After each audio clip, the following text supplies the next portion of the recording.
বেচারা হাসনাত আব্দুল্লাহ এতদিন আস্তে আস্তে আস্তে আস্তে তৈরি করা তাদের ঘর তাসের ঘরের মতন এখন ঝরে পড়ার মতো অবস্থা। একে একে তাদের এতদিনের বিশ্বস্ত, শুধুমাত্র দল গঠন না, দল গঠনের আগে শেখ হাসিনা বিরোধী আন্দোলন সব সময় পাশে থাকা মানুষগুলো হাসনাতদের ছেড়ে চলে যাচ্ছে।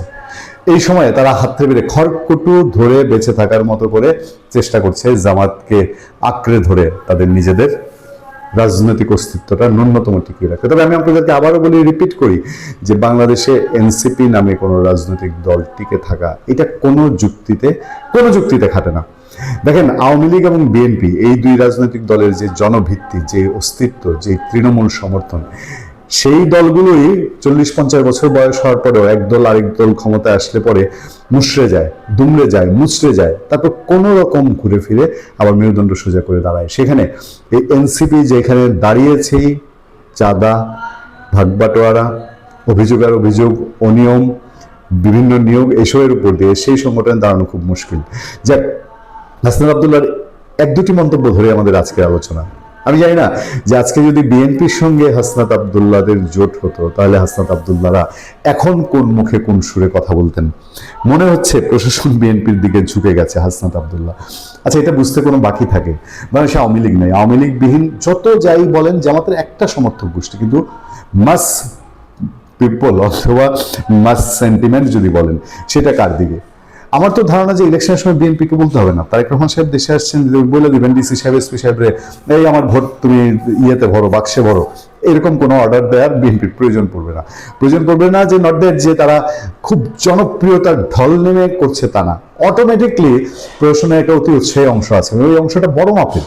এই অতি উৎসাহী অংশ যখন দেখবে যে বাংলাদেশে তো সামনের নির্বাচনে তো বিএনপি ক্ষমতায় আসবে, তখন তারাই উৎসাহী হয়ে বিএনপির জন্য যা যা করার করে দিবে। হাসনাত বোধহয় এটা বুঝতে একটু দেরি করে ফেলেছে, অথবা বুঝেছে, বুঝেও না বুঝার ভান করে এখন যেহেতু জামাতের ঘরে গিয়েছে, ফলে অনিবার্য পরাজয়ের হাতছানি বা অন্য কোনো উদ্দেশ্যে এই কথা বলছেন যে আমাদের কাছে মনে হচ্ছে প্রশাসন বিএনপির দিকে ঝুঁকে গিয়েছে, এমন মন্তব্য করেছেন কুমিল্লা 4 দেবিদ্বার আসন থেকে ত্রয়োদশ জাতীয় সংসদ নির্বাচনে জাতীয় নাগরিক পার্টির প্রার্থী হাসনাত আব্দুল্লাহ।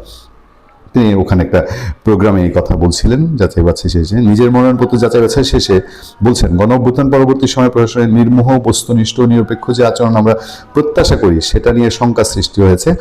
এখানে এসে নির্বাচনের প্রশাসন কতটা নিরপেক্ষ থাকবে সেটা নিয়ে আমি শঙ্কা প্রকাশ করছি। ভাই রে ভাই, আপনি শঙ্কা প্রকাশ করছিল, আপনাদের পক্ষে থাকলে তখন তো নিরপেক্ষ বলেন। ওই যে ডিসি সাহেবরা যখন আপনার চাঁদপুর থেকে এনসিপির যাত্রা শুরুর দিন গাড়ি পাঠায়, তখন তো বলেন না যে এটা নিরপেক্ষ হচ্ছে না। এনসিপি নেতা হাসনাত আব্দুল্লাহ জানান, বিএনপি মনোনীত প্রার্থী মঞ্জুল আহসান মুন্সির বিরুদ্ধে ব্যাংকের ঋণ খেলাপের অভিযোগ রয়েছে। তিনি বিগত সময়ে একাধিক আর্থিক প্রতিষ্ঠান থেকে লোন নিয়েছেন, মানে প্রতিপক্ষের উপর। এনসিপির এরা খুব দেখলাম যে প্রতিপক্ষের মনোনয়ন বাতিলের জন্য খুব, এটা কি শেখ হাসিনা যে 14 নির্বাচনে যে একটা উৎসাহ দিয়ে গেছেন যে অটো পাস, এইটার কোনো আগ্রহ তৈরি হলো কিনা? আচ্ছা, কতিপয় রাজনৈতিক দল প্রশাসন ও পুলিশকে নিয়ন্ত্রণ করতে চায় বলেও মন্তব্য করেন হাসনাত আব্দুল্লাহ। তিনি বলেন, জুলাই গণ অভ্যুত্থান পরবর্তী সময় বিভিন্ন স্থানে হামলা হয়েছে, আমরা দেখেছি প্রকাশ্যে হাদি ভাইকে গুলি করে হত্যা করা হয়েছে, স্পষ্ট প্রমাণ থাকার পরও এখন পর্যন্ত প্রশাসন দৃশ্যমান কোনো পদক্ষেপ নেই। আচ্ছা, এখানে আবার একটা কাহিনী ঘটেছে, একটু মত তৈরির চেষ্টা বলবো কিনা। কুমিল্লা 4 আসনে বিএনপি মনোনীত প্রার্থী মঞ্জুল আহসান মুন্সি হলফনামায় তথ্য গোপন করেছেন এমন অভিযোগ তোলেন জাহাঙ্গীর আলম নামের এক ব্যক্তি। জাহাঙ্গীর আলম হাসনাত আব্দুল্লাহর অনুসারী বলে জানা গেছে। শুক্রবার বেলা 2:50 বিএনপি প্রার্থী মনোনয়ন যাচাই বাছাইয়ের সময় এ নিয়ে রিটার্নিং কর্মকর্তা সহ বিএনপি প্রার্থীর লোকজনের সঙ্গে হাসনাত আব্দুল্লাহ ও তার আইনজীবী বাহাসে জড়িয়ে পড়েন। তারপর অবশ্য জিনিসটা সমাধান হয়েছে।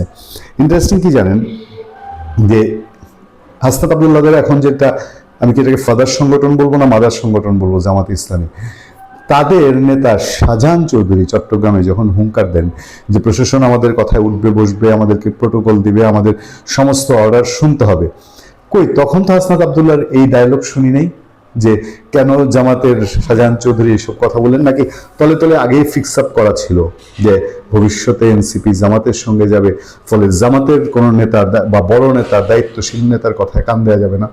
যাক, আমি এর আগে একটা আলোচনা আপনার বলেছি যে এনসিপি প্রার্থীরা আমরা দেখছি যে জাতীয় পার্টি, বিএনপি এসব প্রার্থীর মনোনয়ন বাতিল নিয়ে তারা বেশ চিন্তিত। দুঃখিত, মনোনয়ন বাতিল নিয়ে চিন্তিত। দেখেন, সীমানা বাতিল নিয়ে রুমিন ফারহানার সাথে লেগেছিল ইলেকশন কমিশনে। এরপরে সারা দেশেই আমরা দেখলাম যে শামীম হায়দার পাটোয়ারি, বেস্টার ইসলাম মাহমুদ, ইভেন রংপুরে নাসিরউদ্দিন পাটোয়ারি নিজে বিএনপি প্রার্থী, জাতীয় পার্টির প্রার্থীর বিরুদ্ধে কমপ্লেন নিয়ে মাঠে নেমে পড়েছে। প্রশাসনকে তিনি শক্ত কমপ্লেন করেছেন। কমপ্লেনের ধারা কি? তারা ফেসিবাদের দোষর। মানে তারা কি ইলেকশন করতে এখনই ঘাবড়ে যাচ্ছে, ভয় পাচ্ছে যে আমরা ইলেকশন যদি করি জাতীয় পার্টি বা বিএনপির কাছে আমাদের ঠাঁই হবে কিনা। আজকে এই এনসিপি 1.5 বছরে কি তাদের অর্জন আছে, এটা আমি একটু আমাকে একটু কাইন্ডলি আপনারা কমেন্টে বুঝিয়ে বলবেন, যে অর্জনের ভিত্তিতে এই এনসিপি 1.5 বছরের অর্জন আমি বলছি, মানে শেখ হাসিনা পরবর্তী অর্জন, সেই রকম অর্জনের ভিত্তিতে একটু জানতে চাই যে এই অর্জনটার কারণে এই ছেলেদেরকে আমাদেরকে এতদিনে বুঝতে পেরেছে হাসানা। ভোট করলে তারা একেবারেই ঝরে পড়বে, এটাই হচ্ছে তার লক্ষণ। ভালো থাকবেন, সুস্থ থাকবেন। আপনাদের সাথে আমি আতিক রহমান, পূর্ণিয়া।